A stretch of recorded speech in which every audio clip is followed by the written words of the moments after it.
Assalamualaikum warahmatullahi wabarakatuh. Perkenalkan, saya Putri Saskia Zarianda, NPM 19.381 dari kelas C mata kuliah Hukum Jaminan dengan dosen pengampu Bapak Saim Maksinuddin SHMH. Baiklah, di sini saya akan menjelaskan mengenai hukum jaminan. Yang pertama itu pengertian hukum jaminan. Hukum jaminan adalah ketentuan hukum yang mengatur hubungan hukum jaminan antara pemberi jaminan atau disebut juga sebagai debitur dan penerima jaminan yaitu kreditur sebagai akibat pembebanan suatu hutang tertentu yaitu kredit dengan satu jaminan yang berupa benda atau orang tertentu. Dalam hukum jaminan tidak hanya mengatur perlindungan terhadap kreditur sebagai pihak pemberi hutang, melainkan juga mengatur perlindungan hukum jaminan terhadap debitur sebagai penerima hutang. Ini saya mengambil 3 definisi hukum jaminan menurut para ahli. Menurut Profesor Muhammad Ali Mansur, hukum jaminan merupakan aturan yang mengatur hubungan hukum antara kreditur dan debitur terkait pembebanan jaminan dalam pemberian kredit.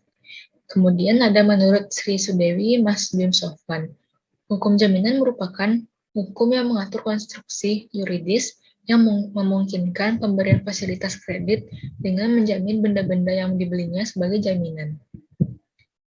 Kemudian menurut Desatrio, hukum jaminan adalah hukum yang mengatur jaminan piutang kreditur kepada debitur. Menurut Satrio ini, hal ini menyangkut hak kreditur dan mengabaikan hak debitur. Selanjutnya itu ada undang-undang yang mengatur hukum jaminan. Di sini ada pasal 1131 KUH Perdata yang menyebutkan bahwa segala barang-barang bergerak dan tidak bergerak milik debitur, baik yang sudah ada maupun yang akan ada, menjadi jaminan untuk perikatan-perikatan perorangan debitur itu. Kemudian ada pasal 1132 KUH Perdata yang menyebutkan bahwa barang-barang itu menjadi jaminan bersama bagi semua kreditur terhadapnya. Hasil penjualan barang-barang itu dibagi menurut perbandingan utang masing-masing, kecuali bila di antara para kreditur itu ada alasan-alasan sah untuk didahulukan. Kemudian saya akan menjelaskan mengenai sifat perjanjian jaminan. Sifat perjanjian jaminan dikonstruksikan sebagai perjanjian yang bersifat asesor, yaitu perjanjian yang dikaitkan dengan perjanjian pokok, berupa perjanjian pemberian kredit atau perjanjian membuka kredit oleh bank. Kedudukan perjanjian jaminan yang dikonstruksikan sebagai perjanjian asesor itu menjamin kuatnya lembaga jaminan tersebut bagi pemberian kredit oleh kreditor. Namun, perjanjian jaminan sebagai perjanjian yang bersifat asesor ini memperoleh akibat-akibat hukum, yaitu seperti yang pertama adanya pokok perjanjian. Yang kedua adanya hapusnya tergantung pada perjanjian pokok. Yang ketiga itu ikut beralih dengan beralihnya perjanjian pokok. Yang keempat, jika perjanjian pokok-pokok batal, akibat hukumnya itu ikut batal juga. Yang kelima, jika perutangan pokok beralih karena cesi, subrogasi, maka ikut beralih juga tanpa adanya penyerahan khusus. Selanjutnya ada jenis-jenis hukum jaminan. Yang pertama itu ada jaminan umum.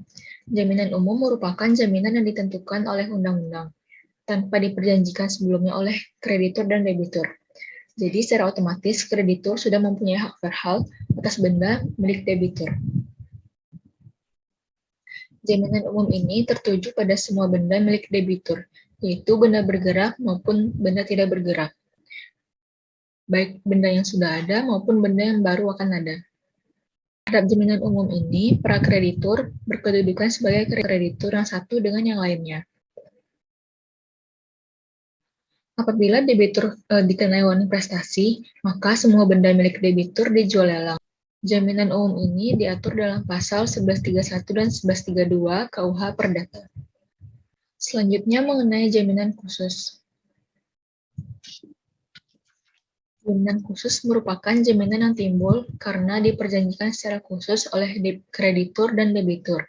Penyedia jaminan khusus itu dikehendaki oleh kreditur, karena jaminan umum kurang memberikan rasa aman. Jaminan khusus ini hanya tertuju pada benda-benda khusus milik debitur, atau berlaku asas spesialitas. Jaminan kebendaan dan jaminan perorangan.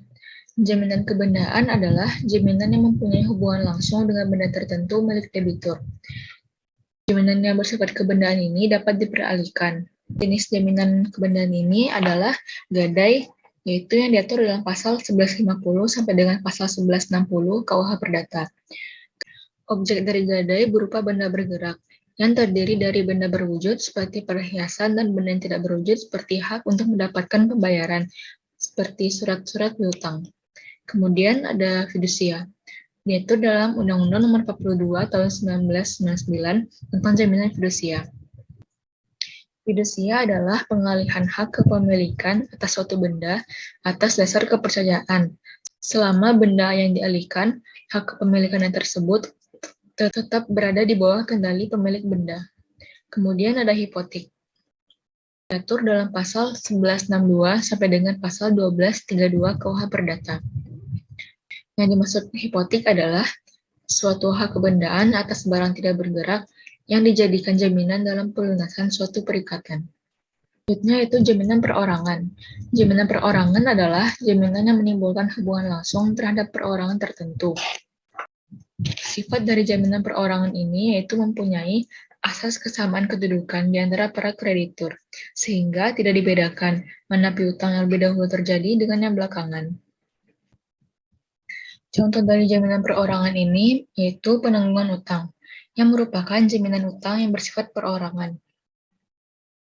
Pada KUH Perdata, aturan mengenai penanggungan hutang terdapat dalam pasal 1820 sampai dengan pasal 1850 KUH Perdata.